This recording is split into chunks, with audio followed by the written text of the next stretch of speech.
Alright, what's going on guys? Today I'm going to show you how to upgrade the Domri City Smasher Planeswalker deck on a budget. As always, do keep in mind that these aren't intended to be tier 1 competitive decks. If you want that, consider checking out the latest tournament results. Those decks do tend to be a little bit expensive. In this video, we're going to be upgrading this deck card by card, sticking to this deck's themes and doing it on a budget, as we will not exceed the MSRP of the original deck with our upgrades. So, the Domri City Smasher deck is a Gruul or red-green aggro kind of beatdown deck that's kind of built around the Riot mechanic, which you can see with cards like Zerta Goblin, Frenzied Whatchamathing, and Balrak Clan Crusher. So the Riot mechanic gives you a choice when you cast a creature. You can give it haste so it can attack right away, or you can give it a +1/+1 counter, and then the Crusher can start removing those counters to deal 2 damage to things. So yeah, that's okay I guess. But yeah, that's the idea of the deck. Green-red creatures that like to smash things. That's the Domri City Smasher deck in a nutshell. The exclusive cards that come with the deck, the cards you can only get by purchasing it, are Domri himself, along with Charging Warboar and Domri's Nodorog. Neither of these creatures are very exciting, but they're alright I suppose. And as always, the deck has plenty of terrible crap that we need to cut out. Things like Pharaoh Maka and Axebane Beast are terrible. The cat is just another grizzly bear, which Wizards of the Coast loves putting in these Planeswalker decks. And if you're gonna spend 4 mana on a creature, you can do a whole lot better than Axebane Beast. So yeah, let's take cards like this out of the deck and replace them with stuff that doesn't suck. How about we do that? Sound good? Sounds good to me. Oh, and just a heads up, I'm going to be adding more Glass of the Guild packs to this deck. We'll do it later in the video, but it's important to note because we'll be taking out a lot of monocolored creatures for multicolored ones to take advantage of this card. Alright, so to start, we need to take out all 4 Rage Fires and replace them with 4 Lightning Strikes. Ah man, see look, I don't normally jump straight to spells with these videos, but this one just has me triggered. Rage Fire costs 2 mana, Lightning Strike costs 2 mana, Rage Fire deals 3 damage, Lightning Strike deals 3 damage, but Rage Fire can only target creatures, whereas Lightning Strike can target creatures, players, and planeswalkers. And Lightning Strike is an instant, so you can use it as a combat trick, or you know, just whatever. You can cast it literally whenever you want instead of only on your main phase with Rage Fire. And as always, you can just target your opponent with it and kill them off if they're low on life, which you just can't do with Rage Fire. I mean, it's so bad. I'm kind of triggered by this. This card shouldn't exist. Rage Fire shouldn't exist. No one should play with it. Please take it out. Replace it with Lightning Strikes. They're strictly better in every way possible. Just do it.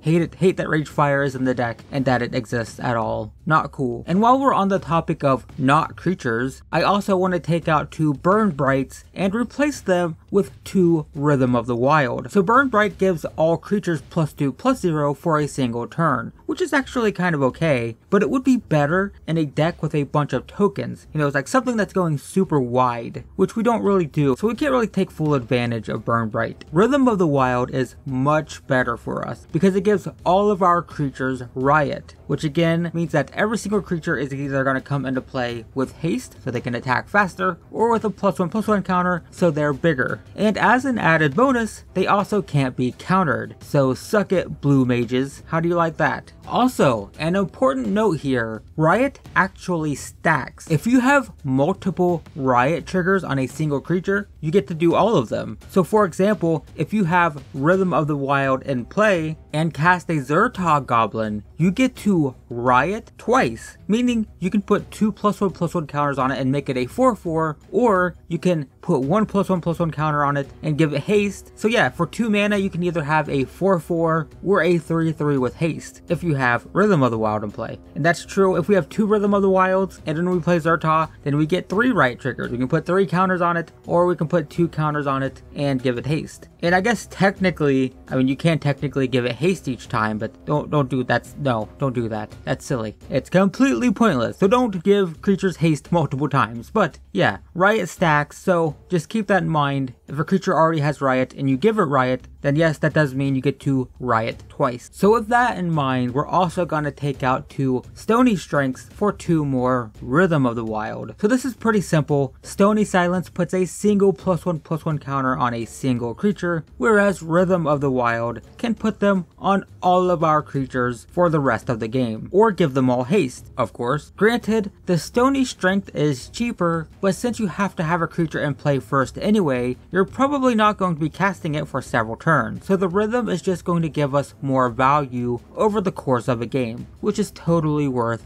3 mana. Next, moving on to the creatures, we're going to take out 1 Feral Maka and replace it with a Zerta Goblin. I mean, they're both 2 mana 2/2s, but the Goblin has Riot, so it's either a 2/2 with haste or it's a 3/3. It doesn't even matter which one you choose, it's better than the cat either way. It's either faster with haste or it's bigger. It's better no matter what. Next, we're going to take out the other Feral Maka and replace it with a Crawl Harpooner. So the Harpooner has an Undergrowth ability. When we play it, it's going to get a big power boost based on the number of creatures we have in our graveyard. Then we have the option to let it fight a creature with flying, meaning we can either kill off a small creature or sacrifice the insect to blow up a big flying threat. So it's useful, but even if we completely ignore that, if we just pretend that Undergrowth ability doesn't exist at all, it's still a 3/2 with reach for the same mana cost as the cat. So even if your opponent never has a flying creature ever, you're still getting 1 extra power and reach for the same cost. So it's strictly better regardless, and it has some extra utility if you really need to kill a flyer. So that's better. Oh, and an important note here, Crawl Harpooner will get +X+0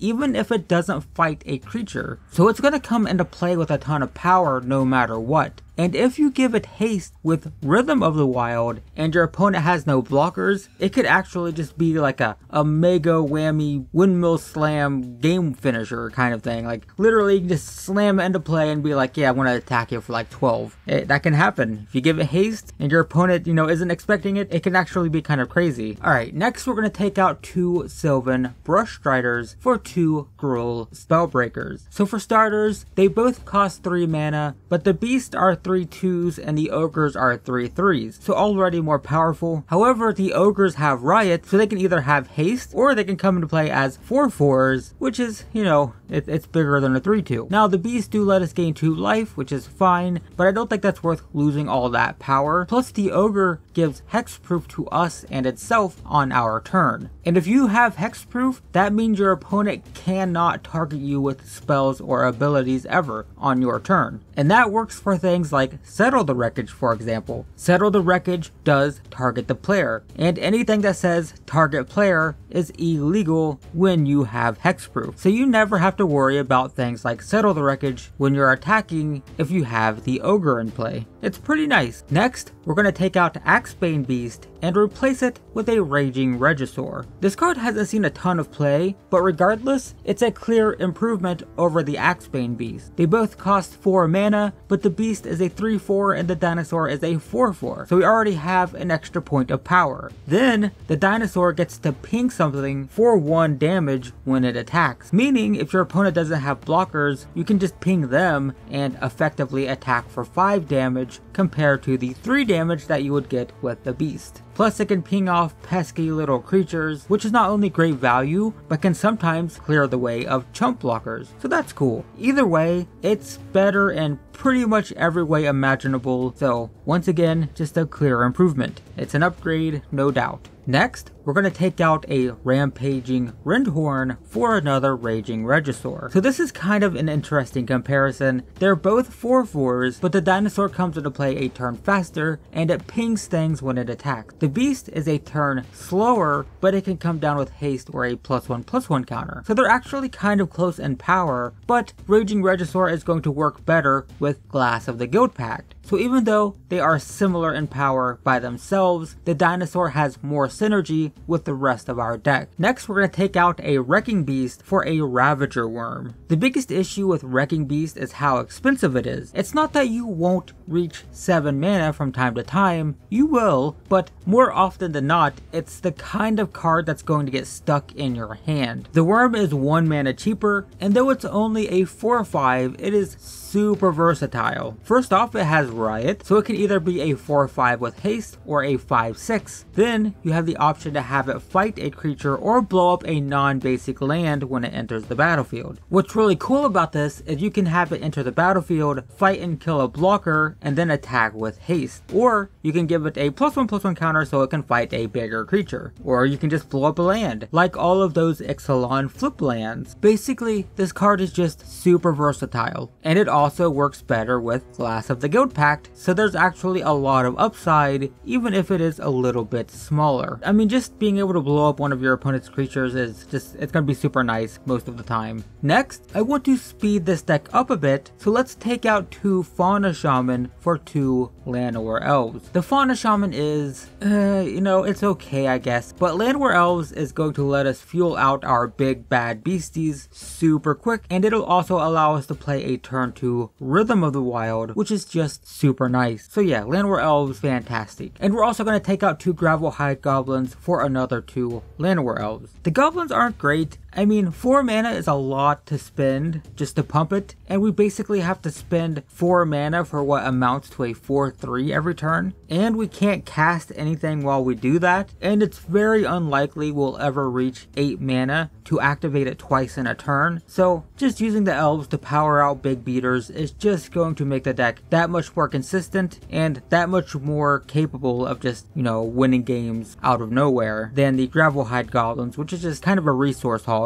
And then finally, yeah, this has been a long one, but we're going to take out 2 mountains for 2 Glass of the Guild Pact. These decks always have too many lands, and we just added Llanowar Elves too, so we can definitely cut a couple mountains for some cool cards. And in this case, Glass of the Guild Pact can pump up almost everything in the deck, since most of our replacements were multicolored creatures. This, combined with Rhythm of the Wild, can definitely result in some pretty powerful creatures, which is exactly what Gruul wants to be doing anyway. So yeah, let's do that. Sounds good to me. And that's it. That's all of our upgrades. If you want to spend a bit more money on this deck, there are actually a ton of amazing green and red creatures to consider, but they all require us to drop the Glass of the Guild Pact strategy. Still, the cards are great. Things like Rekindling Phoenix, Nullhide Ferox, Jade Light Ranger, Skargan Hellkite, Growth Chamber Guardian, and the absolute unit Carnage Tyrant are all pretty fantastic. All of these are amazing, but they're also very expensive, and none of them benefit from Glass of the Guild Pact, unfortunately. Anyway, if you do happen to have any of these creatures on hand, some of the worst cards in the deck at the moment, in my opinion, are Domri's Notarog, Borak Clan Crusher, and Charging Warboar. And I guess the Frenzied Whatchamathing as well. All of these are fine, I guess, but they'd sure be a whole lot better if they were one of the creatures from the previous screen. Oh, but important note, don't put Growth Chamber Guardian in unless you're buying 4 of them. You definitely need 4. It's completely pointless as a singleton. You need 4 or none, basically. Anyway, you can also upgrade the mana base with Rootbound Crag and Stomping Ground. These lands will vastly improve things like Color Screw,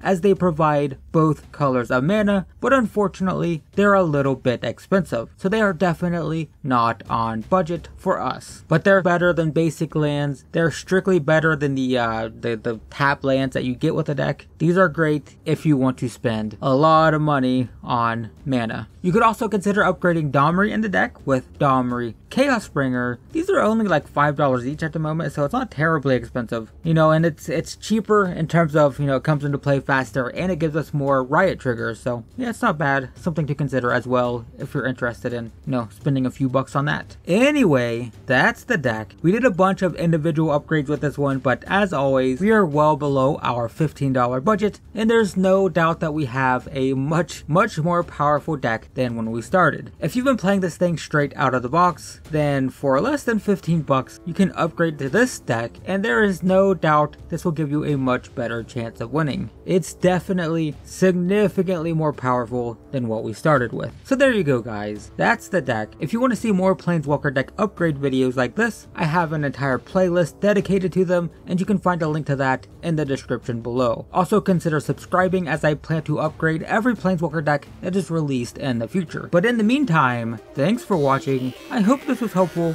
and I will see you in the next one.